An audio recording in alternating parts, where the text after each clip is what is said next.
छोटे से पहाड़ी कस्बे की सुबह कुछ अलग ही होती है। ठंडी हवा, कोहरे से ढांके पेड़ और पंछियों की मीठी आवाजें।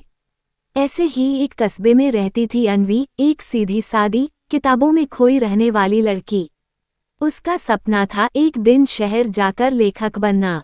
अन्वी की रोजमर्रा की जिंदगी किताबों और चाय के प्यालों के बीच सिमटी रहती थी। मगर सब कुछ बदल गया जब एक दिन कस्बे के पुराने पुस्तकालय में उसकी मुलाकात आरव से हुई। आरव एक फोटोग्राफर था जो शहर से कुछ दिन छुट्टियां बिताने आया था। उसकी नज़रें, उसकी मुस्कान और बात करने का तरीका कुछ ऐसा था कि अन्वी पहली ही मुलाकात में खींच सी गई। तुम यहाँ रोज आती हो? आरव ने पूछा। हाँ, किताबें ही मेरी दुनिया है, अन्वी ने मुस्कराते हुए कहा। आरव ने कैमरा उठाया और कहा, तुम्हारी इस दुनिया को मैं तस्वीरों में कैद करना चाहता हूँ। धीरे धीरे दोनों की मुलाकातें बढ़ने लगीं। कभी नदी किनारे बैठकर बातें होती, कभी पहाड़ियों के बीच लंबी सैर। आरव की कैमरे की दुनिया और अन्वी की कहानियों का मेल कुछ ऐसा था कि दोनों को एहसास भी नहीं हुआ कब दोस्ती मोहब्बत में बदल गई।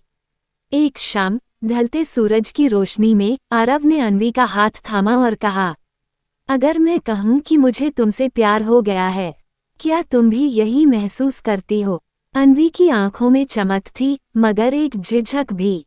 प्यार तो मुझे भी है, लेकिन मैं तुम्हारे साथ शहर नहीं जा सकती। मेरे पिता बीमार हैं और मेरी जिम्मेदारी यहाँ है। आरव थोड़ी देर चुप रहा, फिर बोला, तो मैं रुक जाऊंगा तुम्हारे साथ।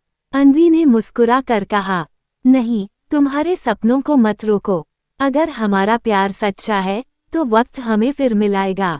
आरव ने अन्वी को गले लगाया और वादा किया, मैं लौटूंगा हर हाल में। फिर आरव चला गया और समय गुजरता गया। महीने सालों में बदल गए, मगर न तो आरव लौटा, न ही उसका कोई खत। अन्वी अब कस्बे की स्कूल में बच्चों को साहित्य पढ़ाती थी।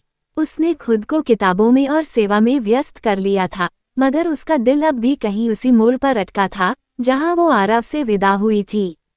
एक दिन स्कूल में एक फोटोग्राफी वर्कशॉप रखी गई। अन्वी क्लास में गई तो देखा सामने वही मुस्कान, वही आंखें। आरव, अन्वी की आवाज कांप गई। हाँ, मैं वापस आ गया, आरव ने कहा। मैंने तुम्हें हर जगह ढूंढा, लेकिन जब आया तो तुम्हारा घर बंद मिला। फिर पता चला तुम स्कूल में पढ़ाती हो। इतना समय क्यों लगा? अन्वी ने पूछा। जिंदगी ने कई मोड़ दिए। माँ की तबीयत खराब हो गई, फिर करियर में उतार चढ़ाव आया, लेकिन तुम्हें कभी भुला नहीं पाया।